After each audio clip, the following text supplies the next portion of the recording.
देखो यार, एक बात बताना चाहते हैं। एक अखाड़े पे लड़ाइयाँ चल रही थी, वहाँ पे बगल में एक भैंस भी थी। तो एक नेता आया उस अखाड़े पे और सारे पहलवानों से पूछा कि इस भैंस को कौन 3 बारी घुमा सकता है पूरे अखाड़े को।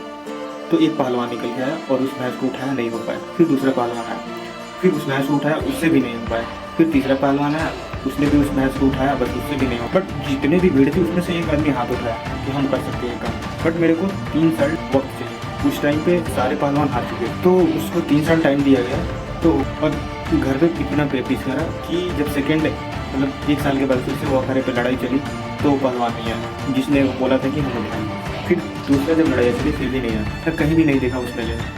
तो जब 3 साल के बाद जब फिर से लड़ाई स्टार्ट हुई तो हुआ, और उस भैंस को उठा के पूरे 10 राउंड वो अखाड़े पे लगाया।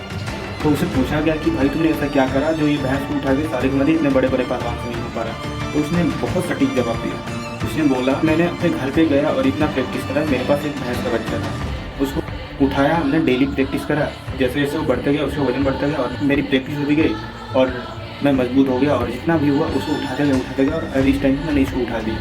तो दोस्तों यही बताना चाहते हैं कि गोल बड़ा रखने से कुछ नहीं होता, गोलों को छोटे छोटे पार्ट में डिवाइड करो और फिर उसके ऊपर वर्क करो। मेरी पॉइंट